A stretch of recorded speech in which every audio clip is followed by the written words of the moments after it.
जय शनिदेव। एक समय की बात है कि सभी नवग्रहों सूर्य, चंद्र, मंगल, बुध, बृहस्पति, शुक्र, शनि, राहु और केतु में विवाद छिड़ गया कि इनमें सबसे बड़ा कौन है। सभी आपस में लड़ने लगे और कोई निर्णय ना होने पर देवराज इंद्र के पास निर्णय कराने पहुंचे। इंद्र इससे घबरा गए और इस निर्णय को देने में अपनी असमर्थता जताई, परंतु उन्होंने कहा कि इस समय पृथ्वी पर राजा विक्रमादित्य हैं, जो कि अति न्यायप्रिय हैं। वे ही इसका निर्णय कर सकते हैं। सभी ग्रह एक साथ राजा विक्रमादित्य के पास पहुंचे और अपना विवाद बताया, साथ ही निर्णय के लिए कहा। राजा इस समस्या से अति चिंतित हो उठे, क्योंकि वे जानते थे कि जिस किसी को भी छोटा बताया वो कुपित हो उठेगा। तब राजा को एक उपाय सूझा। उन्होंने स्वर्ण, रजत, कांस्य, पीतल, सीसा, रांगा, जस्ता, अबरक और लोहे से 9 सिंहासन बनवाए और उन्हें इसी क्रम में रख दिए। फिर उन सबसे निवेदन किया कि आप सभी अपने अपने सिंहासन पर स्थान ग्रहण करें। जो अंतिम सिंहासन पर बैठेगा वही सबसे छोटा होगा। इस अनुसार लौह सिंहासन पर सबसे बाद में होने के कारण शनिदेव सबसे बाद में बैठे, तो वही सबसे छोटे कहलाए। उन्होंने सोचा कि राजा ने यह जानबूझकर किया है। उन्होंने कुपित होकर राजा से कहा, राजा तू मुझे नहीं जानता। सूर्य एक राशि में 1 महीना, चंद्र 2.25 महीना 2 दिन, मंगल 1.5 महीना, बृहस्पति 13 महीने व बुध और शुक्र 1 महीने विचरण करते हैं, परंतु मैं 2.5 से 7.5 साल तक रहता हूं। बड़े बड़ों का मैंने विनाश किया है। श्री राम की 7.5 आने पर उन्हें वनवास हो गया। रावण की आने पर उसकी लंका को बंदरों की सेना से परास्त होना पड़ा। अब तुम सावधान रहना। ऐसा कहकर कुपित होते हुए शनिदेव वहां से चले गए। अन्य देवता खुशी खुशी चले गए। कुछ समय बाद राजा की 7.5 आई।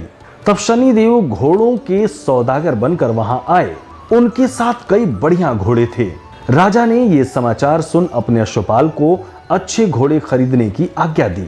उसने कई अच्छे घोड़े खरीदे व एक सर्वोत्तम घोड़े को राजा को सवारी हेतु दिया। राजा ज्यों ही उस पर बैठा, वो घोड़ा सरपट वन की ओर भागा। भीषण वन में पहुंच वो अंतर ध्यान हो गया और राजा भूखा प्यासा भटकता रहा। तब एक ग्वाले ने उसे पानी पिलाया। राजा ने प्रसन्न होकर उसे अपनी अंगूठी दी। वो अंगूठी देकर राजा नगर को चल दिए और वहां अपना नाम उज्जैनी निवासी वी का बताया। वहां एक सेठ की दुकान पर उसने जल इत्यादि पिया और कुछ विश्राम भी किया। भाग्यवश उस दिन सेठ की बड़ी बिक्री हुई। सेठ उसे खाना इत्यादि करा के खुश होकर अपने साथ घर ले गया। वहां उसने एक खूंटी पर देखा कि एक हार टंगा है, जिसे खूंटी निगल रही है। थोड़ी देर में पूरा हार गायब था। तब सेठ ने आने पर देखा कि हार गायब है। उसने समझा कि वीका नहीं चुराया है। उसने वीका को कोतवाल के पास पकड़वा दिया। फिर राजा ने भी उसे चोर समझकर हाथ पैर कटवा दिए। वो चरंगिया बन गया और नगर के बाहर फेंकवा दिया गया। वहां से एक तेली निकल रहा था, जिसे दया आई और उसने वीका को अपनी गाड़ी में बिठा लिया। वो अपनी जीभ से बैलों को हाँकने लगा। उस समय राजा की शनि दशा समाप्त हो गई। वर्षा काल आने पर वो मल्हार गाने लगा। तब वो जिस नगर में था वहां की राजकुमारी मन भावनी को वो इतना भाया कि उसने मन ही मन प्रण कर लिया कि वो उस राग गाने वाले से ही विवाह करेगी। उसने दासी को ढूंढने भेजा। दासी ने बताया कि वो एक चौरंगिया है, परंतु राजकुमारी ना मानी। अगले ही दिन उठते ही वो अनशन पर बैठ गई कि विवाह करेगी तो उसी से। उसे बहुतेरा समझाने पर भी जब वो ना मानी तो राजा ने उस तेली को बुला भेजा और विवाह की तैयारी करने को कहा। फिर उसका विवाह राजकुमारी से हो गया। तब एक दिन सोते हुए स्वप्न में शनि देव ने राजा से कहा, राजन देखा तुमने मुझे छोटा बताकर कितना दुख झेला है। तब राजा ने उससे क्षमा मांगी और प्रार्थना की कि हे शनिदेव, जैसा दुख मुझे दिया है किसी और को ना दें। शनिदेव मान गए और कहा, जो मेरी कथा और व्रत कहेगा उसे मेरी दशा में कोई दुख ना होगा।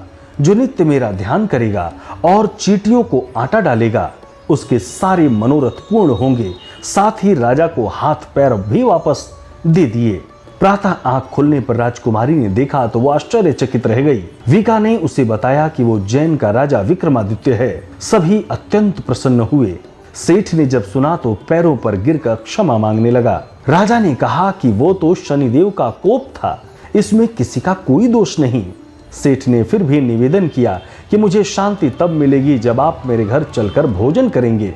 सेठ ने अपने घर नाना प्रकार के व्यंजनों से राजा का सत्कार किया।